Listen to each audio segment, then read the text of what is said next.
Welcome back in applied science classes.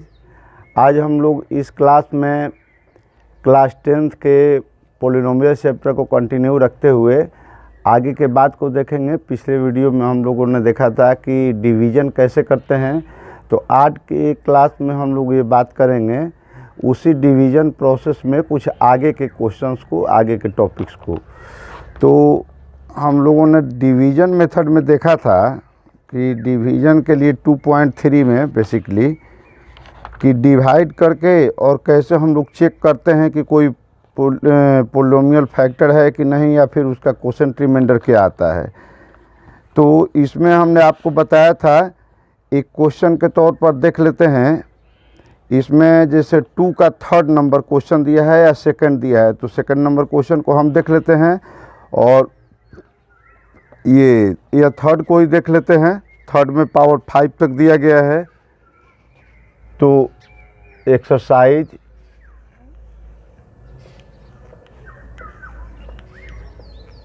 To 2.3 इसमें second question के third number को हम लोग देख लेते हैं। इसमें दिया हुआ है, आपको चेक करना है कि x cube minus 3x plus 1 x to the power 5 minus 4x cube plus x square plus 3x plus 1 का फैक्टर है कि नहीं है।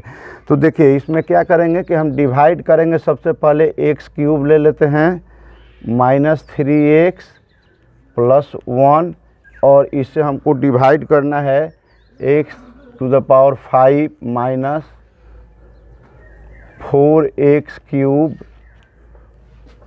Plus x square plus 3x plus 1। इसी को डिवाइड करके हमको चेक करना है कि ये इसका फैक्टर है कि नहीं। तो डिवीज़न प्रोसेस में आप जानते हैं, जिनको कन्फ्यूजन हो तो वो एक बार फिर से इसको समझ लेंगे। डिवीज़न प्रोसेस को आसान हो जाएगा। यहाँ पर डिविडेंड है, तो डिविडेंड में जो पोलिनोमियल दिया गया है देख लीजिए कि स्टैंडर्ड फॉर्म में है कि नहीं। फिर आपको ये डिवाइजर में जो दिया गया है इसको भी देख लीजिए कि स्टैंडर्ड फॉर्म में है कि नहीं।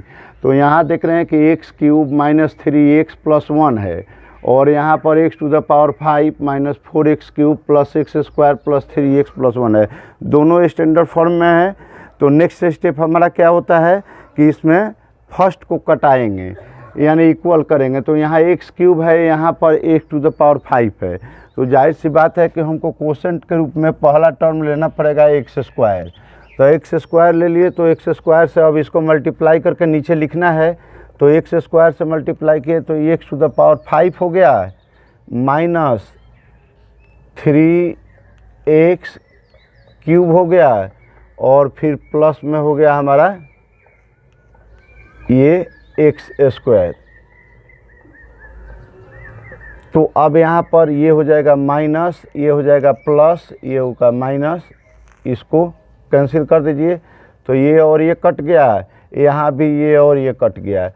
तो अब देख रहे हैं कि माइनस 4x क्यूब है, और यहाँ माइनस 3x क्यूब था लेकिन अब प्लस हो गया।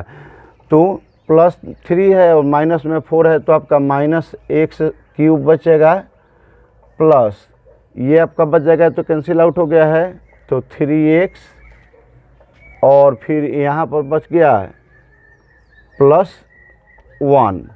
तो अब इसको डिवाइड करेंगे तो माइनस 1 से जाएगा, तो यहाँ माइनस 1 हो गया, तो ये हो गया minus x cube plus 3x और माइनस 1 हो गया। तो यहाँ देख रहे हैं आप कि ये हो गया प्लस, ये हो गया माइनस, और ये हो गया प्लस। तो ये दोनों कैंसिल हो जाएंगे, और कैंसिल होने के बाद 2 आपका बचा। तो रिमाइंडर जो बच रहा है यहाँ पर 2, तो रिमाइंडर 2 आपका आ रहा है। तो देख लेते हैं कि आंसर क्या दिया हुआ है। रिमाइंडर 2 है, तो ये आपका पोलिनोमियल नहीं होगा, ये फैक्टर नहीं होगा इसके लिए। तो लिखेंगे कि therefore the remainder equals to 2, यानी ये आपका 0 के इक्वल नहीं है। तो लास्ट में दिखा देंगे जरूर कि नॉट इक्वल टू 0। तो therefore x³ - 3x plus 1 is not a factor of x to the power 5 minus 4x cube plus x square plus 3x plus 1। यही आपका फाइनल आंसर हो गया। तो इस तरीके से हम लोग किसी को डिवाइड करके चेक कर लेंगे पॉलिनोमियल के टर्म में कि वो फैक्टर है कि नहीं है। तो आप इसको नोट कर लीजिए। और इसके बाद नेक्स्ट क्वेश्चन हम लोग देखते हैं 3 नंबर का क्वेश्चन। तो उसमें कह रहा है कि obtain all other zeros of 3x to the power 4 plus 6x cube minus 2x square minus 10x minus 5 ई 2 of its zeros are root under 5/3 and minus root under 5/3। तो कह रहा है कि इसमें एक पोलिनोमियल आपको दिया गया है और इसके 2 जीरो दिए गए हैं और वो दोनों जीरो रूट में आपको दिए गए हैं। कह रहा है कि आप चेक करके बताइए इसके 2 और जीरो होंगे। चूँकि आप जानते हैं कि कोई भी पोलिनोमियल जितने डिग्री का होगा, ये हमेशा याद रखिएगा कि कोई भी पोलिनोमियल चाहे जितने डिग्री का हो, जब हम उसका जीरो निकालेंगे तो total number of zeros is equal to total the number of degree. यानी किसी भी पोलिनोमियल की जितनी डिग्री होगी उसमें उतने ही जीरो हो सकते हैं मैक्सिमम। जैसे मान लीजिए कि इस पोलिनोमियल का निकालना होता तो यहाँ पर डिग्री 5 है तो इसमें 5 जीरो जाते, यहाँ पर 3 है तो इसमें 3 जीरो जाते। ऐसा क्यों होता है? तो इसलिए होता है कि पोलिनोमियल को जब अल्टीमेटली हम फैक्टराइज करेंगे तो वो जितना डिग्री होगा तो x के उतने लीनियर फैक्टर बन सकते हैं। आज जब x के उतने लीनियर फैक्टर बन सकते हैं तो आपके उतने जीरो हो सकते हैं मैक्सिमम। उससे कम हो सकते हैं लेकिन उससे ज़्यादा नहीं होंगे। तो यहाँ पर कह रहा है कि 3x to the power 4 plus 6x cube plus 2x square minus 10x minus 5 है। तो इसमें x का पावर 4 है तो यानी आपके 4 जीरो जाएंगे। तो 4 जीरोज में 2 जीरो दिए गए हैं और 2 जीरो जो अननोन है उनको निकालना है। एक चीज़ और ध्यान दीजिएगा कि इस टाइप के क्वेश्चन में कोई दिया जाता है कभी ऑल अदर जीरोज निकालने के लिए कि ऑब्टेन और फाइंड ऑल अदर जीरोज, और कभी कभी क्वेश्चन में आपको दिया जाता है कि फाइंड और ऑब्टेन ऑल जीरोज। तो जब ऑल जीरोज कहा जाए तो वहाँ पर ये समझना है कि जो आपके क्वेश्चन में दिए गए हैं लास्ट में आंसर लिखते समय उनको भी लिखना होगा। अगर ऑल अदर जीरो दिए जाएं तो इसमें जो आपके अननोन है केवल उन्हीं को निकालना है। तो इसमें हमको ऑल अदर जीरो दिए गए हैं।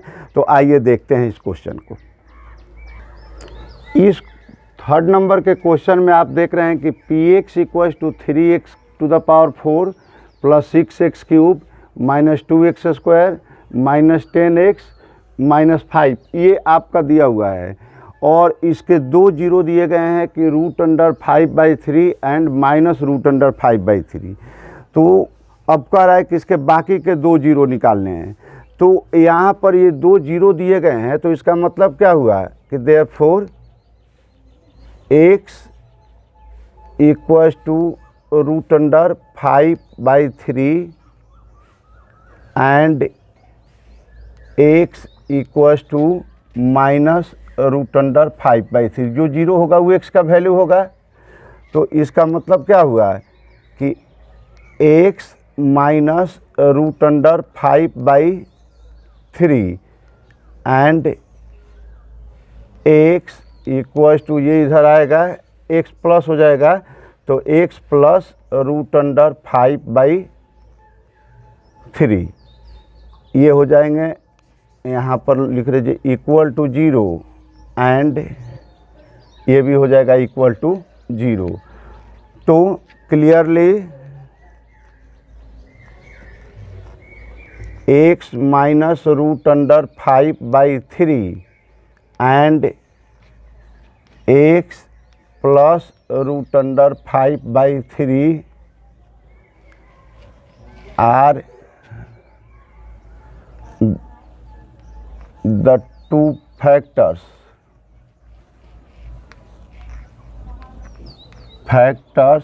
of px।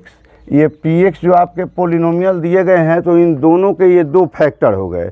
तो जब दो फैक्टर हो गए तो ये दोनों से कटेगा, तो इसका मतलब क्या है, अब इन दोनों को मल्टीप्लाई कर दीजिए तो दे x minus √5/3 into x plus √5/3। तो ये हो जाएगा हमारा x² माइनस 5/3, और इसको जब सिंप्लीफाई करेंगे तो ये हो जाएगा 3x² माइनस 5/3। तो आप ये नंबर को कॉफी निकाल सकते हैं कॉमन, तो यहाँ हो जाएगा 3x² minus 5।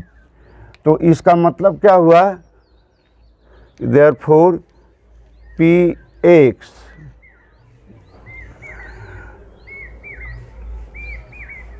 should be divided by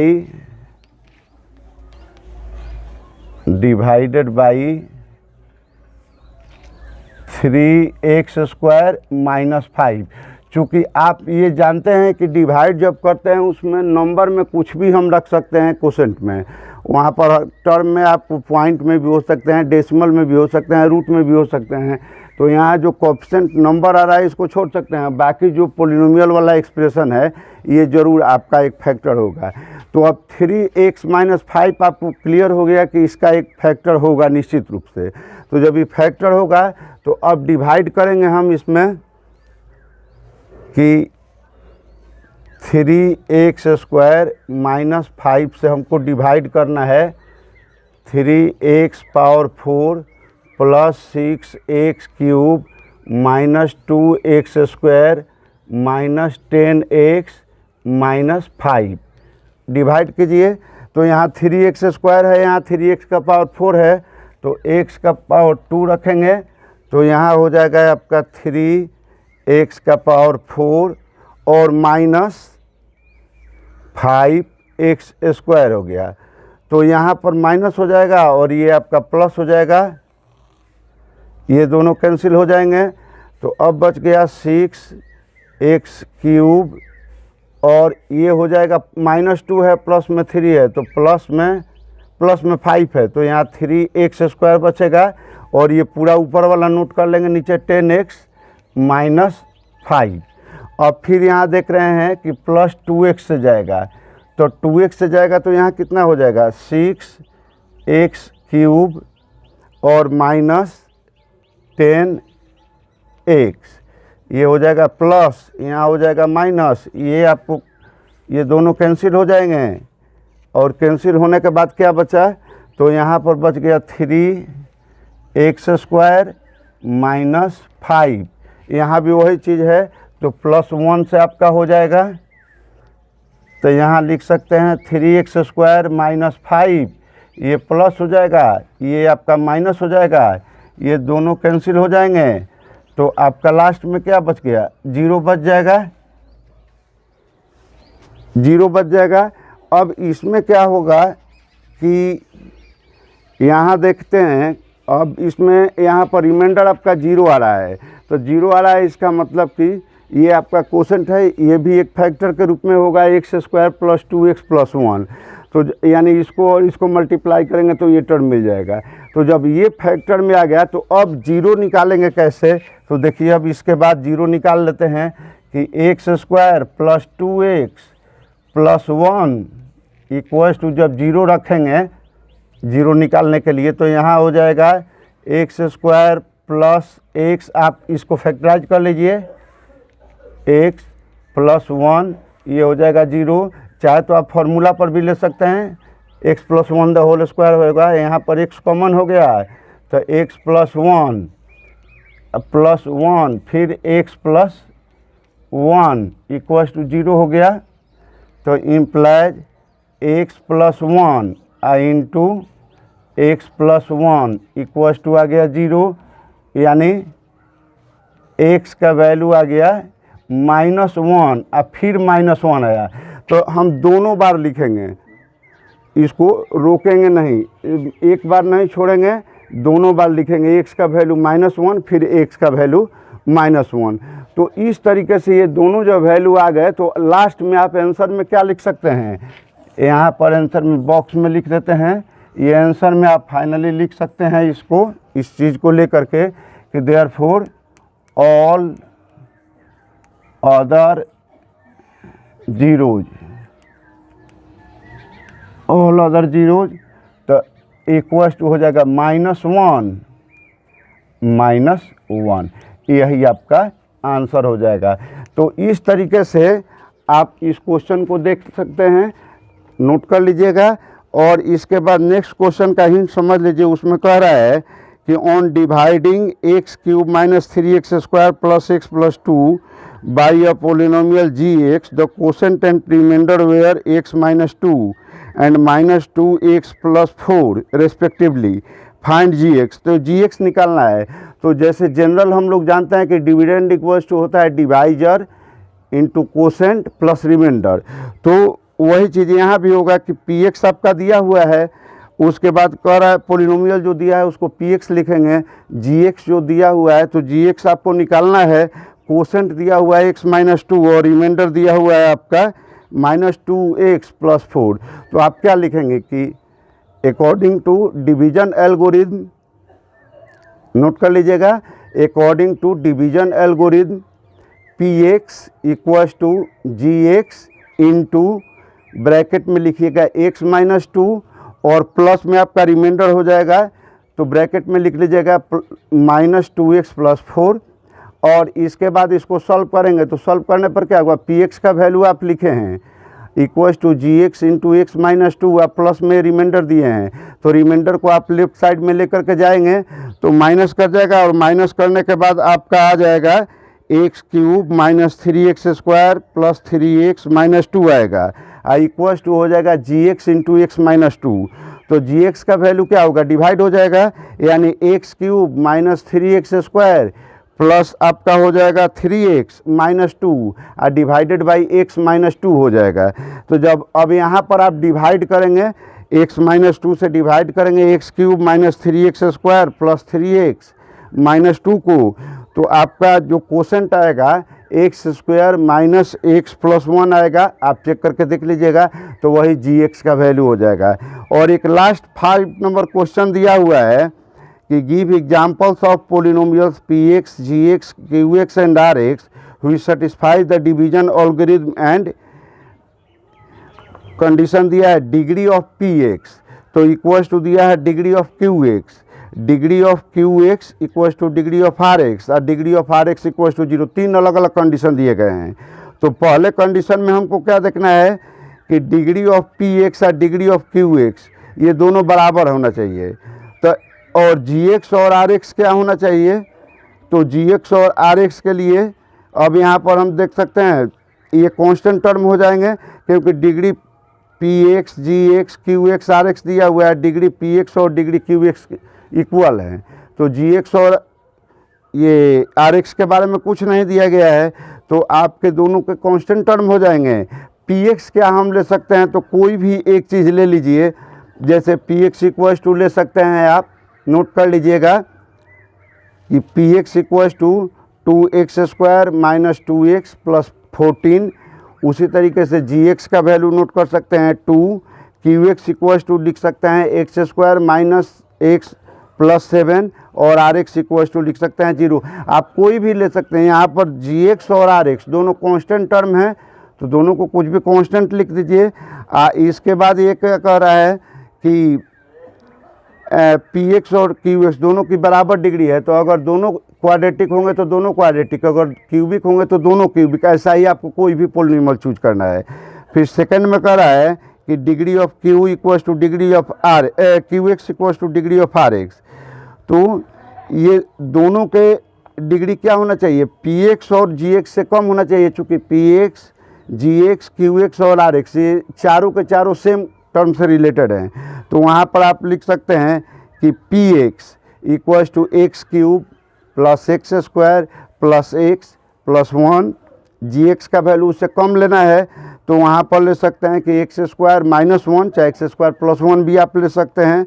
उसके बाद क्यू एक्स ले लेंगे एक्स प्लस वन चाहे एक्स माइनस वन, और फिर आर एक्स हो जाएगा आपका 2x प्लस 2 ले सकते हैं। और इसके बाद लास्ट में लिखा हुआ है कि डिग्री आर एक्स का 0 होना चाहिए। तो वो कब होगा, जब कोई कांस्टेंट आएगा। यानी आप नोट कर सकते हैं कि this is possible only when product of Q X and G X from a polynomial whose degrees is equal to degree of P X and constant term. तो इस तरीके से आप इसके एग्जाम्पल्स को लिखने हैं, आप लिख सकते हैं एग्जाम्पल्स को। अब इसके बाद इसी में क्यूबिक इक्वेशन के कुछ कंडीशन की बात है, तो क्यूबिक इक्वेशन के कुछ कंडीशन को हम लोग जान लेते हैं, उसके स्टेप को समझ लेते हैं कि वो मिलेगा आपके ऑप्शनल एक्सरसाइज में। कुछ क्यूबिक क्वेश्चन दिए गए हैं, तो उनके लिए क्या क्या फार्मूला हमको यूज करना चाहिए, इनको हम लोग समझ लेते हैं। अब क्यूबिक पोलिनोमियल के लिए देखिए, क्यूबिक पोलिनोमियल का जनरल फॉर्म होता है, general form of the cubic polynomial.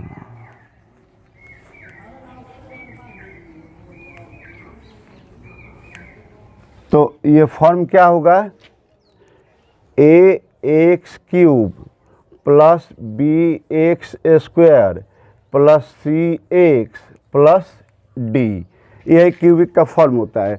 अब इसमें कहा जाए कि इसके रूट जो होंगे, तो इट्स जीरोज, रूट्स बोलते हैं इक्वेशन में। अगर क्यूबिक इक्वेशन कहा जाए तो उसमें एक्स का जो वैल्यू आएगा वहाँ पर उसको रूट्स बोलेंगे। और जब वही चीज़ पोलिनोमियल दिया हो तो पोलिनोमियल में जो एक्स का वैल्यू आएगा, जिसके लिए पूरा पोलिनोमियल का वैल्यू 0 हो जाता है, उसको जीरो ऑफ द पोलिनोमियल बोलेंगे। तो इट्स जीरो। अब 3 है पावर, तो 3 होंगे, तो zeros are written as alpha beta and gamma. ये अल्फा बीटा और गामा लिखे जाते हैं।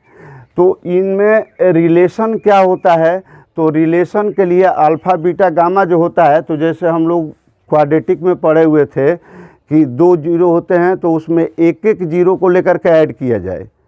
आपको ध्यान होगा कि यहाँ पर थोड़ा सा उनसे रिलेट करने के लिए लिख देते हैं। जैसे वहाँ A X square plus B X plus C होता था, और जीरो जिसके होते थे अल्फ़ा एंड बीटा, तो ये दोनों जीरोज होते थे। तो क्या लिखते थे आपकी अल्फ़ा प्लस बीटा, यानी डायरेक्ट दोनों रूट को जोड़ते थे। तो ऐड करने पर हमको क्या आता था, आपने प्रॉपर्टी को वेरीफाई किया है, -b/a, यानी b क्या हुआ, इसका टर्म, सेकंड वाला टर्म हुआ इस एक्सप्रेशन में। तो सेकंड वाला टर्म चूँकि इवन है, तो हम समझने के लिए ले सकते हैं कि उसमें माइनस लगा देंगे। तो -b डिवाइड करना था आपको एक्स स्क्वायर का, यानी हाईएस्ट जो आपका टर्म है डिग्री वाला, उसके कोएफिशिएंट से। और इसी तरीके से अल्फ़ा इंटू बीटा, यानी दो प्रोडक्ट को मल्टीप्लाई किए, 2 प्रोडक्ट था तो दोनों को मल्टीप्लाई किए, तो उसमें आप लिख रहे थे c/a। तो c यहाँ पर क्या था, a से इसमें भी डिवाइड किए, a से इसमें भी डिवाइड किए, और c यहाँ पर तीसरा टर्म था, ऑड था, तो ऑड वाले में यहाँ पर प्लस कर रहे हैं। तो याद रखिएगा कि इवन में माइनस करेंगे, ऑड में प्लस करेंगे। अब सेम उसी तरीके से इसको जब जनरलाइज करेंगे तो इसमें प्रॉपर्टी हो जाती है alpha plus beta plus gamma equals to हो जाएगा। फिर अब चलेंगे तो देखिए सेकंड टर्म आपका b है, तो इसको लिखेंगे -b/a। दूसरी प्रॉपर्टी हो जाएगी, दो फैक्टर को लेकर के मल्टीप्लाई करेंगे, जोड़ेंगे। तो यहाँ पर तो 2 ही फैक्टर थे, तो दोनों को मल्टीप्लाई करने पर अल्फ़ा इंटू बीटा आया। और यहाँ पर अल्फ़ा बीटा गामा 3 है, 3 आपके जीरो है, फैक्टर नहीं, ये अल्फ़ा बीटा 2 जीरो थे, तो अल्फ़ा इंटू बीटा हुआ। यहाँ अल्फ़ा बीटा गामा 3 है, तो आपके 3 में से 2 को लेकर के सेट बनाएंगे तो 3 को हो जाएगा। एक हो जाएगा अल्फ़ा बीटा, दूसरा हो जाएगा बीटा गामा, और तीसरा हो जाएगा गामा अल्फ़ा। तो alpha beta plus beta gamma plus gamma alpha का ये वैल्यू हो जाएगा, फिर वही c/a, सेकेंड वाले में चला गया। अब इसके बाद तीनों को मल्टीप्लाई कर लेते हैं, जैसे यहाँ 2 को किए थे, 2 जीरो को, तो alpha into beta into gamma, ये आपका वैल्यू दे दिया कितना, तो alpha into beta into gamma का वैल्यू फिर वही हो जाएगा। चौथे नंबर पर आएगा डी, तो इसमें आपका हो जाएगा डी बाई ए। तो ये 3 प्रॉपर्टी नोट कर लीजिएगा, याद रखिएगा कि alpha plus beta plus gamma equals to minus B by A, alpha beta plus beta gamma plus gamma alpha का वैल्यू होगा सी बाई ए, और alpha into beta into gamma का वैल्यू होगा माइनस डी बाई ए। अब ये property जब आपको याद रहेगी तो अगर कोई क्यूबिक में क्वेश्चन देता है तो उसके जो कंडीशन दिए रहेंगे उस कंडीशन के आधार पर आप इसको यूज करके सॉल्व कर सकते हैं। आप उसके ऑप्शनल क्वेश्चन को देखिएगा। अच्छा, इसमें एक चीज़ और भी पूछा जा सकता है कि इसका जीरो निकालिए। तो इसका जीरो निकालने के लिए हम लोग करते हैं कि यहाँ पर जो कांस्टेंट टर्म रहता है, इस कांस्टेंट टर्म के सारे पॉसिबल फैक्टर्स को लेकर के और हीट एंड ट्रायल मेथड से एक वैल्यू को उठा करके हम देखते हैं कि उसमें पोलिनोमियल px में वैल्यू रखने पर आपका जीरो हो जाता है कि नहीं। तो एक जिस वैल्यू के लिए जीरो हो जाएगा तो वो तो आपका एक जीरो मिल गया। और जब क्यूबिक है और एक जीरो आपने कंफर्म कर लिया हीट एंड ट्रायल मेथड से पॉसिबल उसके फैक्टर्स निकाल करके, तो उसके बाद क्वाड्रेटिक बचेगा। तो क्वाड्रेटिक बचेगा, डिवाइड करेंगे तो आपका क्वाड्रेटिक आएगा, उसको फैक्टराइज करके 2 जीरो निकाल सकते हैं। अगर बाई क्वाड्रेटिक होगा तो उसमें आपका पावर 4 होगा, तो वहाँ पर भी आप हीट एंड ट्रायल से 2 निकालेंगे और फिर दोनों को मल्टीप्लाई करके तब जब डिवाइड करके निकालेंगे तो आपके अगले मिल जाएंगे 2। तो हम लोग ऑप्शनल एक्सरसाइज को एक अगले वीडियो में बना देंगे, अगले क्लास में हम लोग देख लेंगे। और अगले क्लास में आपका केवल ऑप्शनल एक्सरसाइज का क्वेश्चन ही देखा जाएगा नेक्स्ट वीडियो में। और उसके बाद तब अगला हम लोग चैप्टर शुरू करेंगे, लीनियर पेयर ऑफ इक्वेशंस। तो अब वीडियो को आप देखते रहिए, कंटिन्यू रहिए। और अभी तक आपने चैनल को सब्सक्राइब नहीं किया है तो चैनल को सब्सक्राइब करके बेल आइकन को ज़रूर प्रेस कर दीजिए ताकि नोटिफिकेशन आपको हमेशा मिलते रहें। और आप कंटिन्यूअसली स्टडी करते रहिए चैनल से जुड़ करके। एक और इम्पॉर्टेंट बात 10th के लिए कि मैथ का तो हम शुरू किए हुए हैं ऑलरेडी वीडियो और लेसन का सीरीज, और उसमें आपको बहुत ही जल्द हम, चूँकि बहुत सारे व्यूअर्स की डिमांड है कि सर हमको फिजिक्स और केमिस्ट्री के भी वीडियो 10th के लिए उपलब्ध कराइए जो हमारे स्टडी के लिए अच्छा होगा। तो हमने सोचा है कि आपको क्लास 10th के फिजिक्स और केमिस्ट्री इन दोनों के वीडियो लेक्चर्स भी उपलब्ध कराएंगे और बहुत जल्दी उनको भी अपने चैनल पर अपलोड करेंगे जिससे आपकी तैयारी में आसानी हो। तो आप चैनल से जुड़े रहिए, देखते रहिए और ज़्यादा से ज़्यादा अपने फ्रेंड्स में शेयर कीजिए ताकि उन लोगों को भी फ़ायदा हो सके। मिलते हैं अगले वीडियो में, तब तक के लिए thank you, best of luck.